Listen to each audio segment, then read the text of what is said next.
She was lacing it with Lumaline the whole time. No way! Doesn't that cause nerve damage? It can.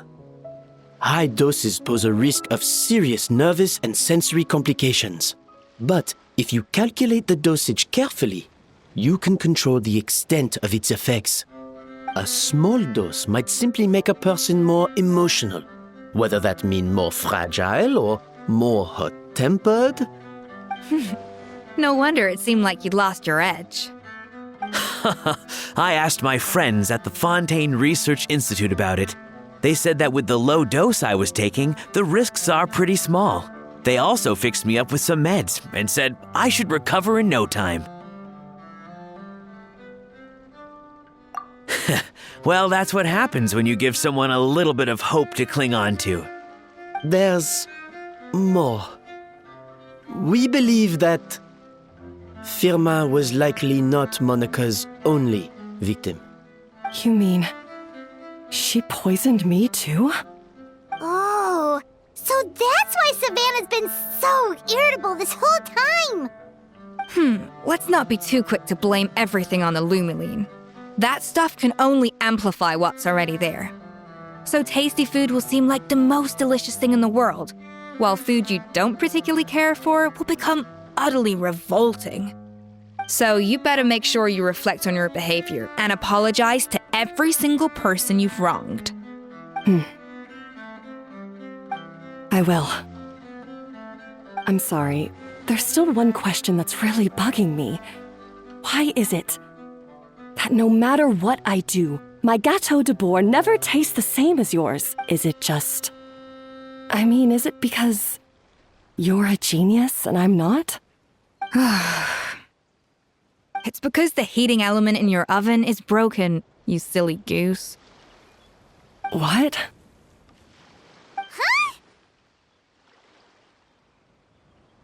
I felt like something was off during the cooking contest. Once I got around to checking all the equipment, I noticed it right away.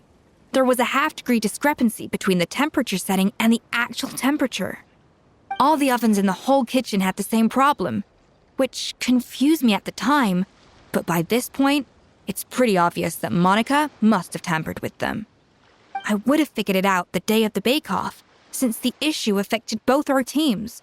But of course, Monica... No. I spent so long trying to find out where I was going wrong, and then you pinpoint the problem in just one night? It all comes back to one simple, undeniable truth. You're a genius, and I'm just plain old Savannah. Oh, cut it out! Stop the woe is me act for a second and just think. I came up with this recipe. You don't think that might have something to do with it? Do you know how long I spent perfecting my Gâteau de Bourg? 3 years! 3 whole years! I know this dish inside out, back to front and upside down. And you've been head chef now for what, 6 months? If that? A couple hundred failed attempts, and you're gonna throw in the kitchen towel and declare you'll never be successful because you're not a genius. You clearly have no idea how many kitchen failures I've had under my belt, or just how long it took me to finally get my recipe to a level I was satisfied with. Genius or not, everyone makes mistakes. Modeste did, Savelli did, everyone does.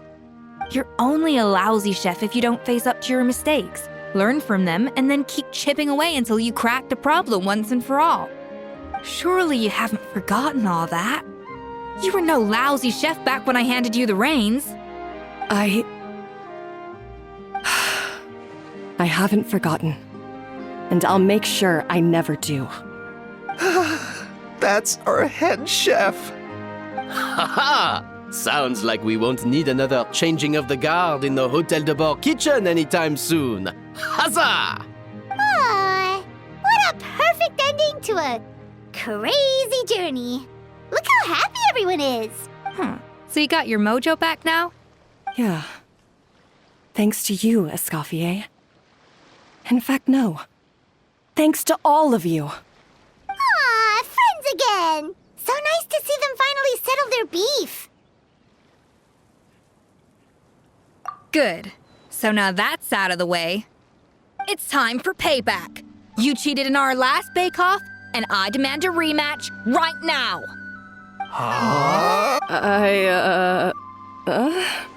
But that was mostly Monica's fault, wasn't it? Right. And also, does it have to be right now? Savannah's only just got her mojo back, and you barely escaped from a death trap. No excuses. This is a cooking contest between two top chefs, and nothing will stand in its way.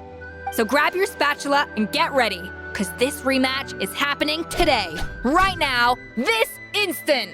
Hey, so, this whole time you were salty about losing? The second cooking contest commences now! This time, no more games, and no holding back!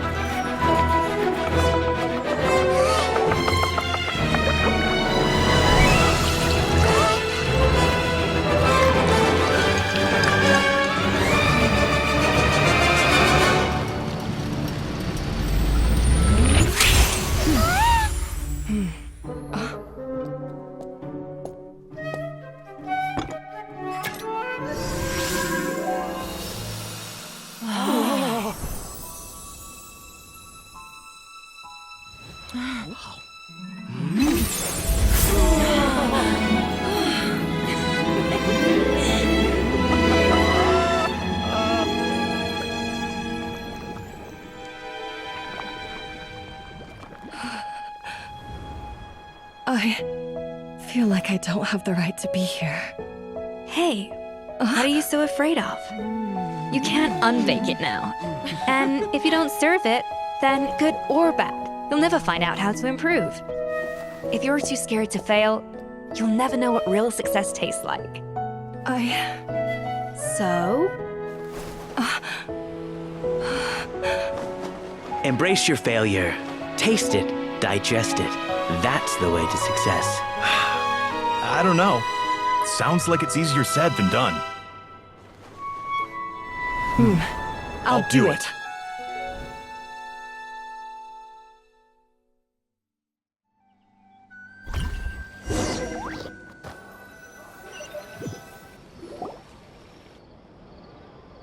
The results are in! A landslide victory for Escuffier! Quite rightly, too. Piece of cake. Oh yeah, look at that! Savannah looks pretty chipper too, considering she lost. Now, where were we? Yes. Do you have any more questions for me? I thought Navia would have filled you in. And actually, I said all this to Savannah before I left. Although, as we saw, I don't think any of it sank in. I had two reasons for leaving. One was the food safety incident, of course, but the other was that the Hotel de Boer had reached a point where it didn't need me anymore. So I decided to step down and look for new opportunities to improve myself. Improve! Well, a while back, I got to know a fellow chef from Liyue, and in her, I saw so many new possibilities. She has that same adventurous spirit that Modeste and Sibeli had in their youth. Slime mucus, lizard tails. With her, nothing's off the table. There's a whole world of new flavors out there waiting to be explored, hiding away in ingredients we overlook. Case in point, remember those Romaritime flowers down in the ruins? I used them in the cooking contest just now. Did you taste the difference? What? Paimon didn't notice at all!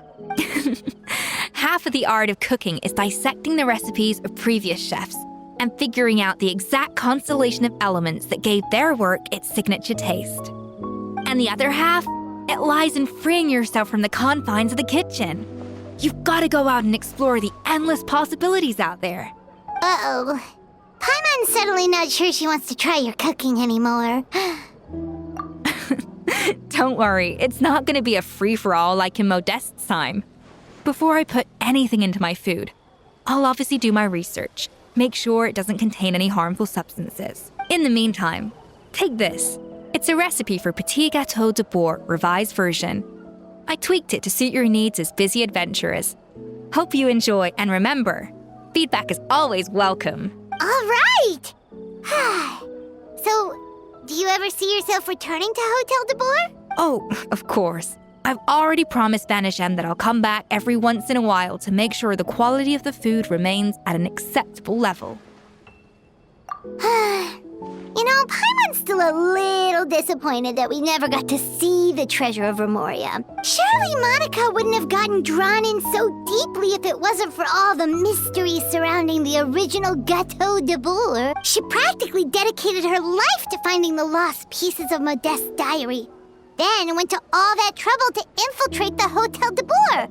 And in the end... Since you mentioned the treasure, between Modeste's writings and what we saw in those ruins, I think I may have figured out the truth. The so-called treasure of Remoria was most likely a substance that the Remorians extracted from Lumitoiles, better known to us as Lumiline. Huh? So then, why all the hype back in the early days of Gâteau de Bourg? Don't forget, it was a very different era. We could barely even refine sugar back then, so desserts were very much in their infancy.